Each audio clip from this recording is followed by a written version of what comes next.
Hello and welcome to the Buy, Sell, Hold Spotlight presented by Sports Car Market Magazine. I'm Darren Roberge. Before we begin, please take a moment to like this video and subscribe to our channel. Also be sure to join in the conversation and share your thoughts by leaving us a comment below. Our guest today is Jose Romero, Sales Manager of DriverSource. Welcome back, Jose. Hi, Darren. Thanks for having me back. Absolutely. So it's been a little while since we've talked to you. Why don't you fill us in on what's new? Thank you. Yeah, we've been very busy around the shop here. Kind of getting used to a new climate post-COVID. I think that was our topic of conversation last time I was on, and we're past that now. But it's an interesting market. There's been a lot of shifts. We're past Pebble Beach now. Monterey Car Week was a big success, and we've obviously got world events that have changed the climate. For every industry. But we've been going strong, and we've been very busy trying to keep up and adjust. It seems like the collector market has remained incredibly strong despite sort of what's going on around it everywhere. You guys have had some really interesting cars for sale, and you guys have really sold some stuff, hit some stuff out of the park. Why don't you kind of give us a rundown on what you guys have sold since the last time we've talked? Thank you. Yeah, we've had obviously a lot of people know us for our love and passion for Ferrari Dinos, and this year we actually sold 18 Dinos, which is the most we've ever sold. And that market just remains so strong. There's so much demand. We get calls every day for Dinos and GTSs, GTs, just everything, any condition. It still surprises me how many people request a Dino. I don't know if that's because of our marketing and all the activity that we've had with other cars that we've owned. But it still surprises me, and we've had some really good, important sales.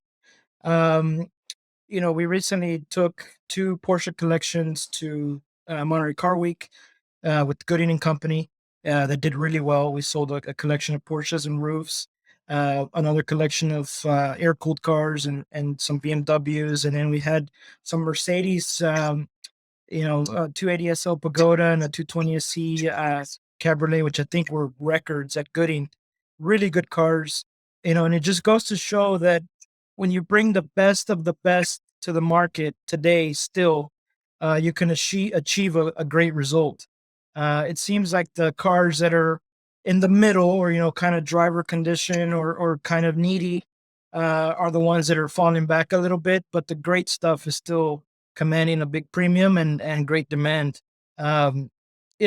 And what I wanted to tell you and share is, we get caught up in the industry and cars and things like that. But at the end of the day, these are collector cars, just like people collect anything, art or watches or whatever they collect. The buyers are educated, and I'm seeing that more and more today. One car, same year, same model, can be 100 grand, and the next car can be 300 grand. And the difference is only colors, mileage, maybe history, ownership history, or whatever it is. And that's because collectors are educated, and they're not just throwing money around. They're buying specific cars that are collector cars. And it seems like everything else is what's kind of taking a little longer to sell and probably not moving as fast as it was a year ago. It definitely seems like people out there know what they want and are willing to pay for what they want. And you mentioned Dinos. You guys have certainly become sort of known as specialists for those cars. We saw in Monterey Car Week this year, the Dino finally sort of eclipsed the Daytona in sales totals. What are your thoughts on that? Do you think that's a fluke? Is that something that's going to continue? Obviously, Dinos are fabulous cars, but a Ferrari Daytona is a front engine V12, masterpiece. Do you see that trend continuing with Dinos, or where do you see the Dino market going post Monterey? I think when you compare the two, a Dino is a very usable, driver-friendly car. It's a very practical car when you really look at it. It's easy to drive. It's easy to learn how to shift. It's got a working AC that for the most part will keep you cool in any climate. It's a smaller car. It's a shorter car. And I would say, as compared to a Daytona, which is a lot more intimidating, it's a V12. and it's a bigger car. It's got more powers. There's no power steering, so at no speeds in the parking lots, you're gonna struggle with the Daytona. The guys that love those cars, they know that they don't really. It doesn't really bother them, but it's not a car that you're gonna put maybe your son in, or your wife that drives, can drive one of these cars. Everybody's gonna pick the Dino first, I think. Um, and I think for that reason, the market for the Dino is just bigger. It's a lot bigger, and there's going to be more demand, obviously.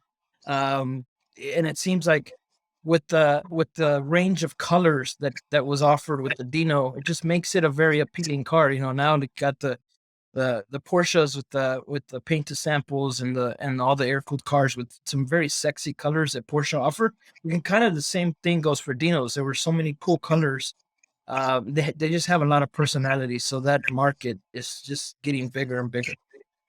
I personally think that the Dino is a better looking car than the Daytona. I'm sure I'll probably hear about that in the comments below, but my preference is definitely with the Dino for sure. So you guys have become a bit of a bring a trailer power seller as well over the last a few years. You've got something really special going on right now, but let's like jump ahead a little bit here and let's talk the future. Anything interesting coming up on Bring a Trailer for you guys? Yeah, we actually talking about Dinos. We actually reacquired a car that we sold 6 years ago.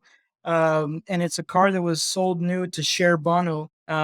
Sonny Bono bought it for her as a gift, and he bought it from Hollywood Sports Cars in LA. And that car, we she owned it, and there's some really cool period pictures with her sitting on the hood. It was sold to an architect in San Francisco that was actually involved with the Golden Gate Bridge, and he owned the car for 30 plus years. When we bought it the first time, it was like a garage find car. And we sold it eventually. Somebody bought it down, maybe two owners down the road started to do a restoration. We then bought it and are getting it ready to put it on the market. And it's got some really cool paperwork. It's got the, California pink slip with her name on it.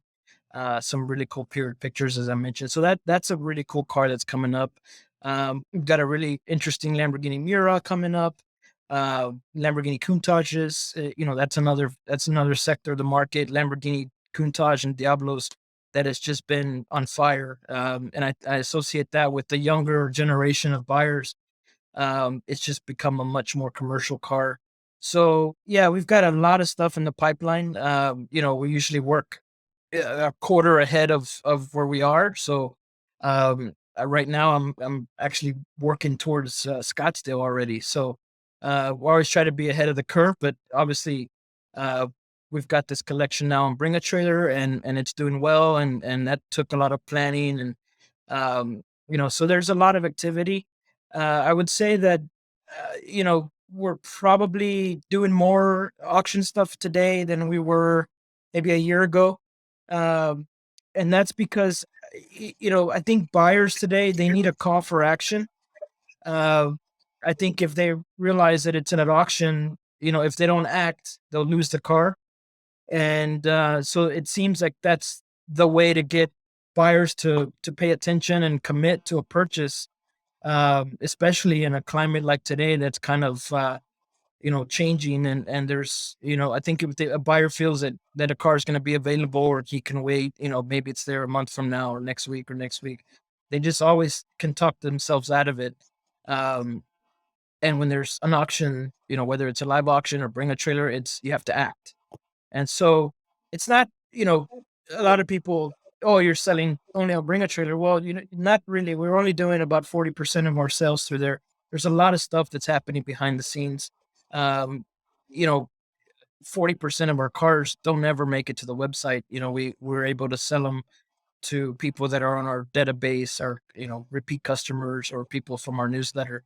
And you'd be surprised how small the world is. I've got just the other day, I had a 58 Speedster barn find, Fjord Green, very cool car that somebody saw a post on Instagram about, and, came here and looked at it and said, I'll buy it. I want the car.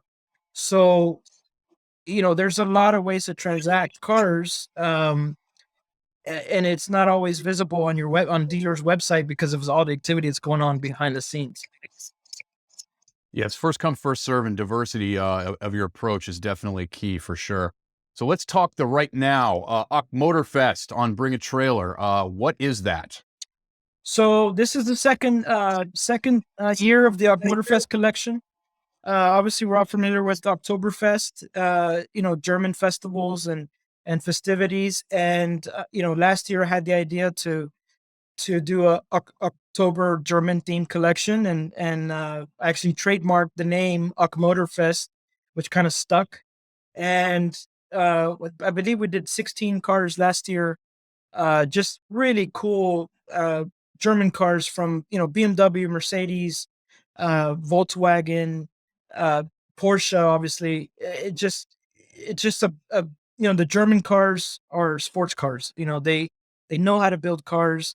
They're iconic, and what better way to celebrate October Motorfest than to offer a well curated collection. We had a great success last year, and uh, we planned for it again this year, and we were able to put together a really good lineup of cars. We're about halfway through the auction now. It's 20 cars. We've gone through 12 of them. Have 8 left.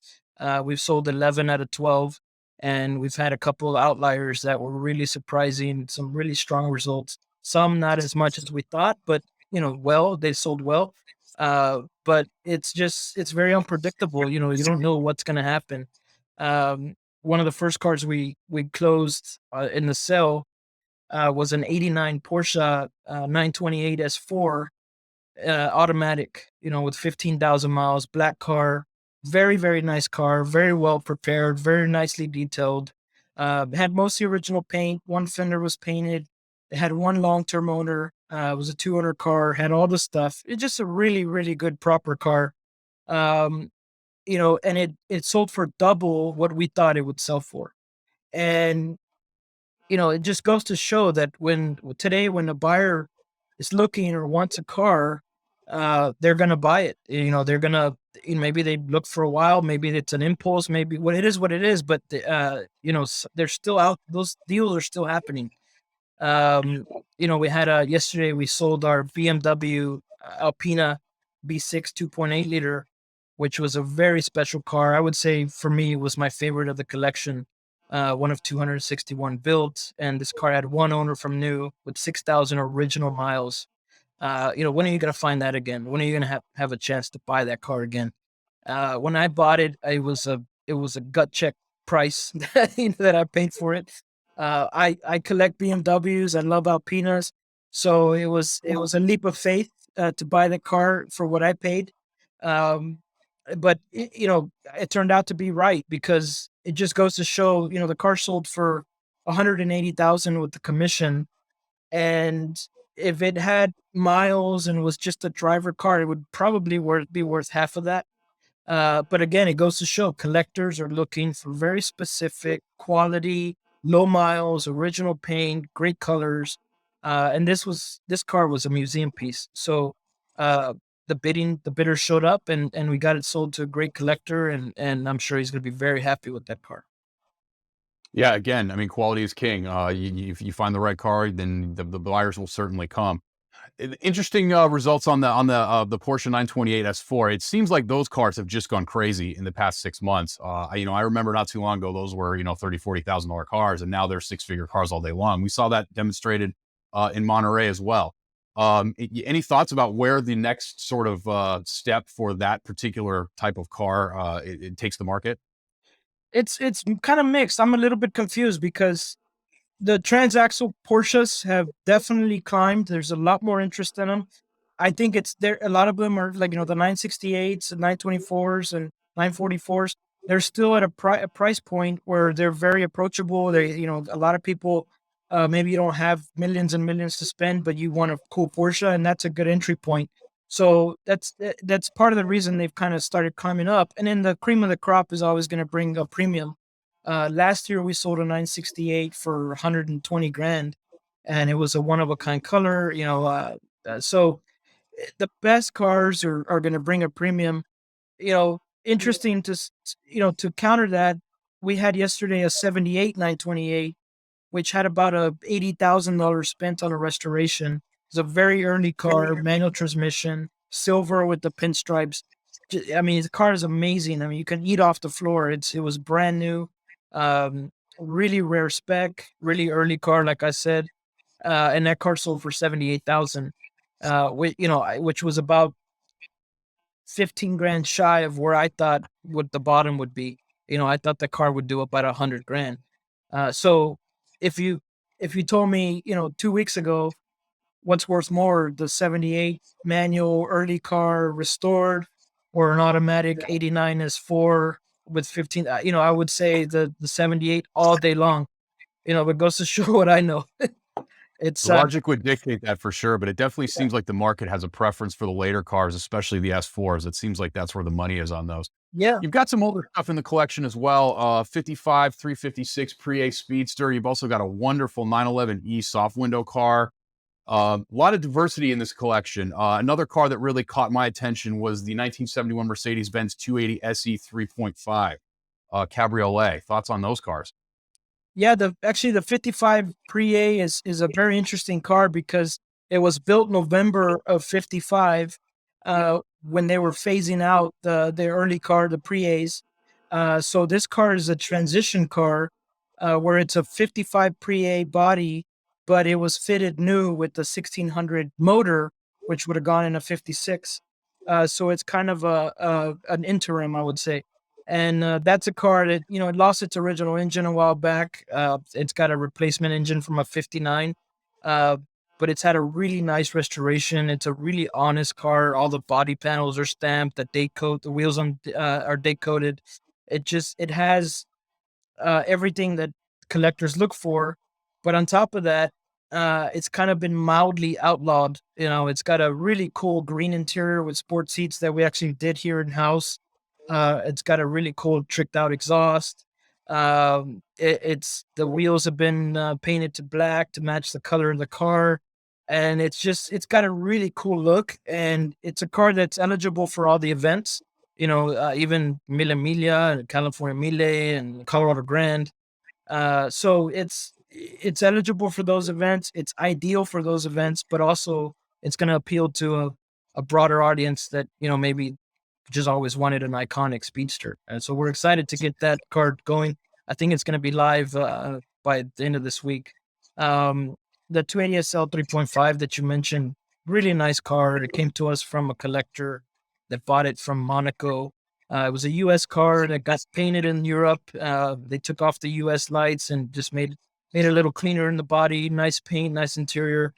And that car, it's already sold. It sold for 285, which was a little lower than we expected. But at the end of the day, I think because of the condition of the car, I think because of some of the body modifications, from being a Euro or US car turned into a Euro car, that kind of held it back a little.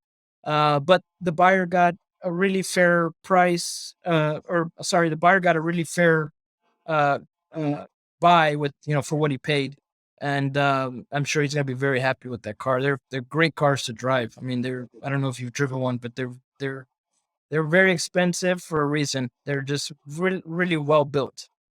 Yeah, incredibly engineered car, and that's a car that somebody's gonna be able to use and do a lot of stuff with. Same thing with that Pre-A Speedster. I mean, that's gonna be a great usable car that somebody can go out and have experiences with, which is important. Yeah. Another car that's really interesting in the collection too, that we've discussed with other guests on the show prior, the 1989 Porsche 911 Speedster. It seems that there's always been this sort of halo price out there for that car, but it never really sells for it, but that's what everybody thinks they're worth. We've kind of seen lately that it seems like now finally those cars are reaching those prices that people seem to think that they're worth. What are your thoughts on those cars, and where do those cars go from here? I think the younger generation of buyers, the guys that are buying, analog Ferraris, analog Porsches, um, they probably are just now getting introduced to that car, and they're they love it. I mean, they love it, and they're always looking for a great example. And I think that when a great example comes up, it's going to bring a premium, and maybe a new high, and then maybe another new high. But I think I agree with you. I think they've been undervalued and kind of under the radar for a while. But that's changing. I mean, we got. I'm looking at our car. We got 6 days left to go. It's at 210,000 bid. uh, and I think it's gonna go, way higher than that. This is a car that's had one owner almost from new, and it's got only 8,000 original miles. Really cool options, really cool colors. Has factory AC, which is hard to find in a speedster. And this car was shown at Porsche parades and got first in class and best in preservation. So it's a car that has a lot of pedigree, low miles, and I think it's gonna set the tone going forward for what a great speedster should sell for. Certainly could do it for sure. 2009 Mercedes-Benz SL65 AMG Black. Is that the best of the black cars? And is it the most also under the radar, underappreciated of the black cars? I think, is it the best? I don't know. A lot of people like the SLS. I think it's probably the one of the cars that's uh, again under the radar, kind of. They only made 175 of these, so they weren't like a mass produced car where everybody would have known about it. They were sold exclusively to uh, Mercedes buyers and collectors that were in the know and maybe got an allocation from their dealer. So it was not a really broad market car, and I think that's the reason that a lot of collectors now are just starting to realize what it is and wake up to them. But I did a video on this car driving it, and I said it's just I couldn't stop driving it. It was so much fun. It's a car that you could do a track day with it. You can do a an event with your buddies, a cars and coffee. You can go for a long drive. It's so comfortable to drive. Uh, but it's easy. It's practical. But when you want to go, it goes. And it's the sound it makes and the feel it has, the look. I love that car. That's also one of my favorites and one of the highlights of this collection. This car I purchased from the original owner. It has 5,000 original miles. It's one of 11. I think somebody made a comment, one of 11 painted in white.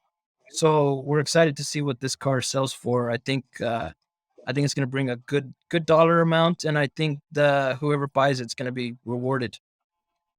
Yeah, it's a spectacular car for sure. Great color combination, and definitely the automotive equivalent of an iron fist in a leather glove for sure. So I know you guys always got something up your sleeve. What's the next big special Bring a Trailer sale that you guys have planned? We're probably gonna do a collection next year of Ferraris. We had the gated collection, which you and I discussed last time. We've got some really good Ferraris in the pipeline. Analog Ferraris have been so crazy. I mean, we've got so much interest from a lot of new buyers, a lot of longtime customers, always asking for 355 GTBs and 550 Maranellos and Testarossas and all those analog cars. They're just they're becoming uh, very, very sought after, more and more. Even this year we did a Ferrari gated collection, and it was a great result for us. We sold everything at great numbers, and I thought we had great interest then. We have even more interest now for analog Ferraris. So I think we're gonna do one of those next year, and or a spring collection with some really cool stuff, and we're gonna bring out some really cool finds that I think people are gonna be very excited about. Yeah, it should be exciting indeed. Well, I'll look forward to seeing that for sure.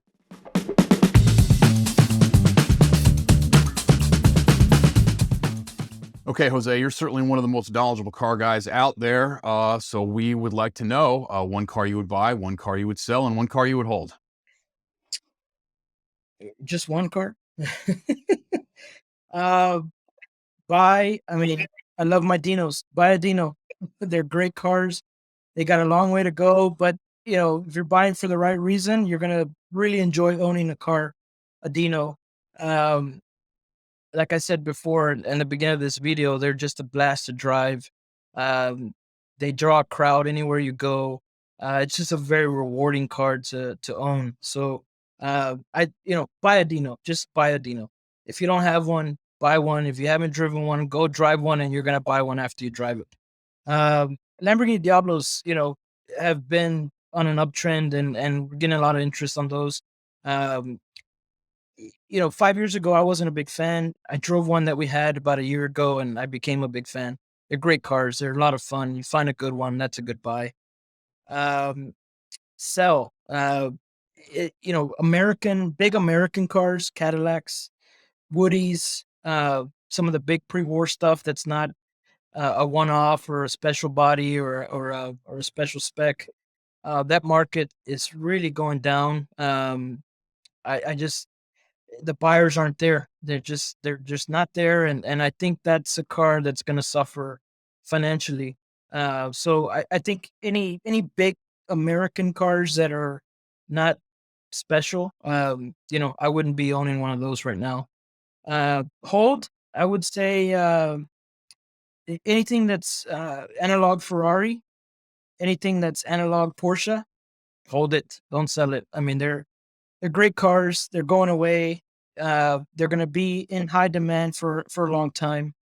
Um, and you know, if you sell it, what do you replace it with? You know, you got to pay more for the next one.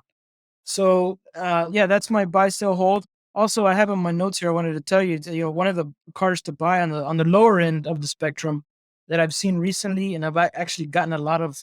I've had to educate myself on these cars because I've gotten a lot of interest in them. Are the R129 Mercedes? You know, the SL 500s, silver arrows. You know, SL 500, SL 600.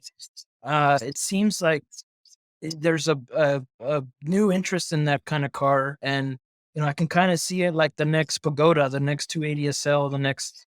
So that's a tip. You know, take it for whatever it is, but I'm looking for one myself, and I think they're gonna appreciate greatly. And I recently drove one that my buddy had, and it was a lot of fun. Great car. Yeah, those later examples of those cars are fabulous, fabulous cars that are very under the radar.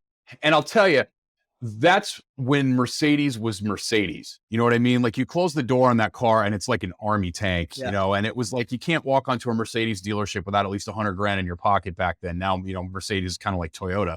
They've got some for everybody, but that was kind of the last era of a real Mercedes Benz. And then the quality is there, and the excitement of the drive is there, the smoothness is there. Those are really fabulous cars. And I agree that those are under the radar, and that's something that is going to make a lot of collectors really happy moving forward. Yeah, yeah, completely. And I think back about how many TV shows I saw that car in when I was growing up. You know, it just has that iconic status. You know, a black, you know, convertible SL 500. You know, you saw it everywhere, and they're just great cars. I'm. It's hard to find. I will say it's hard to find a great one. A lot of them were driven and beat up, and they have miles. But you find a good one, low mileage or a long term owner that's taking good care of it, and that's going to be something special. Yeah, they're out there. You just got to find them. Any final thoughts? Well, no, I think we're all navigating this climate, you know, closely, and trying to, you know, keep ahead of the game with what's going on in the world. The collector car market is very strong. The U.S. buyer is still very strong. Our phone is still ringing off the hook. Our emails are blowing up. You know, I don't have to advertise cars as much as I used to. We're still selling them word of mouth. You know, but I will say that the euro to dollar ratio now being equal is definitely killing the European buyer. And now instead of selling cars there, we're bringing cars back. So that concerns me a little bit because, you know, obviously supply and demand, if everything's starting to come back, you're going to have a lot more supply here. And if only U.S. buyers are buying, I think it, you know, we're going to have a correction on some sections of the market. Um, I still run into collectors that uh, don't really, uh, you know, they don't really care to sell. They have their 10 cars or 20 cars, and you can't pry them away from their cars. So that's always going to be that's always going to be, you know, a good thing for the market that, you know, you own these cars and you like to keep them. You know, you like to own them. You're not willing to sell them. So, and that's good because it keeps the inventory low, and there's always new buyers and new collectors being made every day.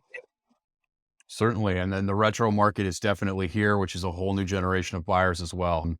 I would like to thank our guest, Jose Romero, for joining us today. To learn more about anything that we discussed here, be sure to pick up the latest issue of Sports Car Market Magazine by visiting the link in the video description down below. As a reminder, if you enjoyed this content, please take a moment to like this video and don't forget to subscribe and hit the bell icon to stay on top of future episodes. I'm Darren Roberge. Thank you for joining us on the Buy, Sell, Hold Spotlight.